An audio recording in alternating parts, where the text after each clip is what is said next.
We welcome you to another episode of Ministry Matters That Matter.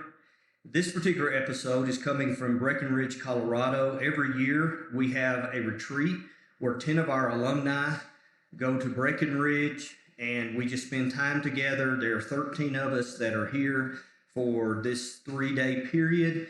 We spend time getting to know each other better, sharing with each other, encouraging each other, even as we're climbing up the sides of mountains up to 11,000 plus feet. In fact, we're at a little over 9,000 feet right now. Again, just outside the city of Breckenridge. But part of what we do here is we talk about leadership, and we spend a lot of time thinking about Scripture, focusing particularly on the leadership of Jesus. And so we really get to know each other. We learn from each other because everybody here is leading somewhere in ministry for Jesus. So what I wanted to do in this episode is I wanted you to be able to learn some of the things I've learned by being with these amazing men who are not just alumni of Heritage Christian, they are leaders in the Lord's church, serving in a wide variety of contexts. So what we're going to do is we're going to go around the room and they're going to tell you about themselves and where they serve, and they're going to share with you the top lesson they've learned about leadership and a key resource that they think will help. And hopefully as we share around the room, that'll give you something that can help you in your ministry for the Lord. So we'll get started. I am Jacob Rutledge. I am the pulpit minister for the Dripping Springs Church of Christ in Dripping Springs, Texas. One of the major lessons that I have learned over the course of the last couple of days is the importance of integrity, of being centered on who you are, understanding the importance of your gifts, your talents, how you can best use those with the time that you have, just as Jesus understood who he was, what his mission was on this earth when he was here, and how important that type of self-knowledge is to our own leadership within the local congregation. Probably the number one resource I would recommend at this time that comes to mind is Counseling for Church Leaders, the book that was put out by Bill Bagents and Rosemary Snodgrass. I think it's very practical, very substantive, very beneficial that every leader should have in their library. I'm Matthew Ryan. I am the preaching minister for the Castle Rock Church of Christ, and my leadership lesson is for you to embrace complexity. Leadership is hard. A lot of the things that leaders deal with are not simple, and so if you can embrace the complexity and welcome that, I believe that will help you out in your leadership. The resource that I would recommend is from Edwin Freeman and is called The Failure of Nerve. And I feel like that would help you in your ministry because it helps you to define yourself. And I think that is a healthy thing for you to do in your role as a minister. My name is George Hewlett. I preach for the downtown congregation in Morrilton, Arkansas. And I think maybe one of the greatest lessons I've ever learned about leadership is that you can't lead where you haven't been, and you can't lead where you're not going to go. And I think one of the books that's been really influential in my life is The Integrity Crisis by Warren Wiersbe, which was a really good book on the idea of making sure we are who we say we are. I'm Ray Reynolds. I am the pulpit minister at the Summerhill Church of Christ in Summerhill, Alabama. One of the things that I would take away from this week is specifically thinking about my place in a team of leaders. We talked a lot about the strategic plans. We talked about making sure that we're training the next generation of leaders at our home congregation. And so I'm going to take away from this, go back to my elders and say we need to sit down and put some time to prayer and focus on our mission statement and our plan moving forward. For a resource, I know we're going to mention a lot of books, but one of the things that I want to encourage all ministers to do is to be a part of more seminars and workshops. Now, I know we have the better conferences and we have Paul's from the Pulpit. For us, we have alumni days, but go to as many of those as you possibly can. And it's great having online resources as well, but just spend time at the feet of other people and you'll gain an extremely vast amount of knowledge and wisdom to use in the future. My name is Lucas Sudrith, and I'm the Director of Admissions at Harding School of Theology in Memphis, Tennessee, and also an alumnus of Heritage Christian, and really enjoyed my time there.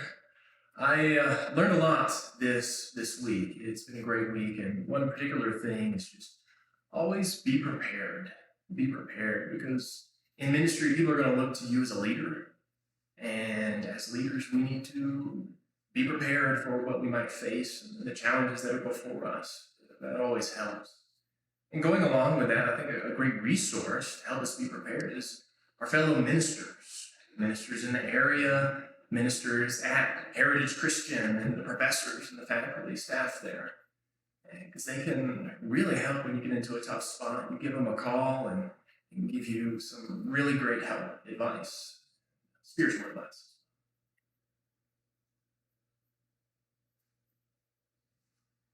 My name's Stan Dowd. I graduated from IBC, or Heritage Christian University, many years ago. I've been at the Burning Church of Christ for 34 years.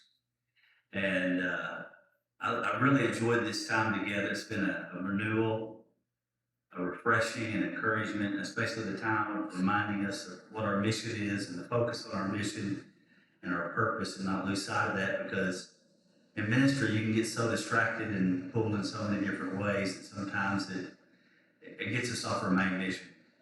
And I really enjoyed the book Lead Like the Lord by Brother Kirk Brothers. It's been a great book and an encouragement to me that we've been studying through it. And a book that I look to from time to time that just kind of encouraged me as a preacher is the book called Preciousness of Preaching by Alumni Retreat. And it just reminds me that I'm in something very important, and that we're the greatest profession of the world. I'm Philip Goad. I am a minister at North Highlands Church of Christ in Russell, Alabama. And I also still do some work with Heritage Christian in the area of alumni relations. And probably one of the greatest reminders to me, not necessarily something I learned that's new, but I was reminded this week about how important it is to spend time in person with other leaders for the purpose of talking about leadership. And I was on campus every day for a lot of years and spent time every day around leaders. And then I went to work with the church, and you do a lot of your work by yourself. And you lose a resource that you just kind of took for granted. And so that was kind of one of the reminders. As far as resources, I've found the Andy Stanley Leadership Podcast to be very useful. And one of the new podcasts on the scene is this Ministry Matters That Matter podcast with Dr. Brothers. And one of the things I like about it is the episodes are brief. And you can get an episode when you got just a few minutes and get something very useful out of it. So I would recommend that if you haven't checked it out.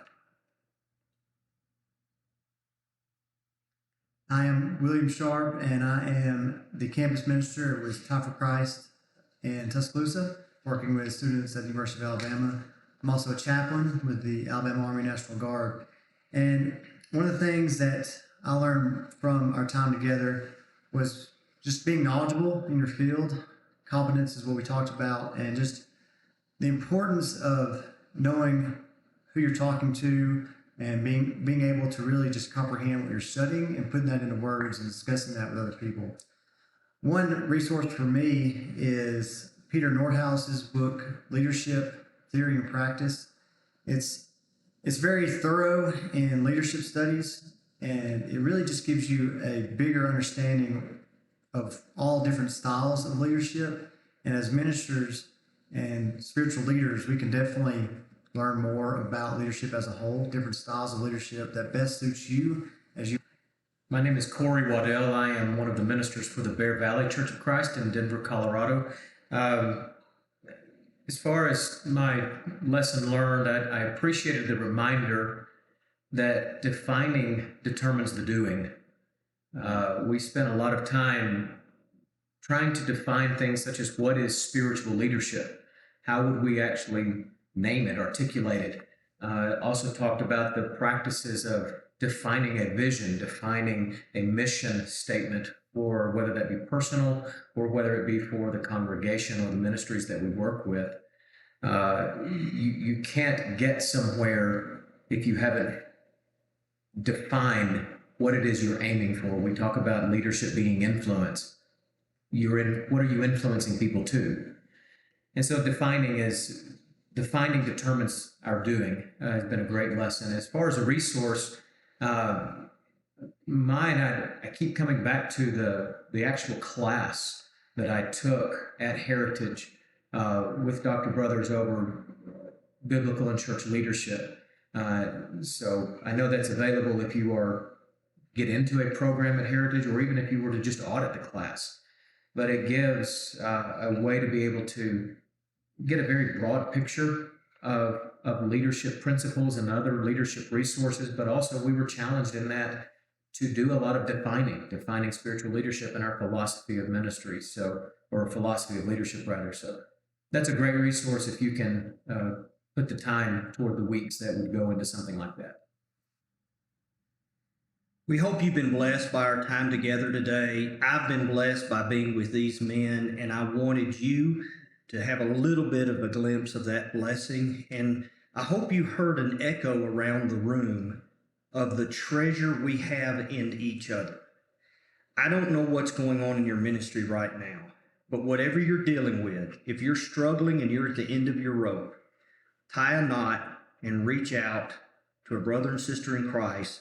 But especially, there are a lot of us out there that are in ministry or trying to lead for the Lord. And my guess is what you've dealt with, one of us have struggled with it. So don't do ministry alone. There's very important, that word koinonia, shared life, that we're first introduced to in the early church in Acts chapter 2. God intended the Christian life to be shared, and that applies to ministry as well. So tie a knot and reach out to somebody else, and let us share our burdens together. Thank you for joining me for another episode of Ministry Matters That Matter.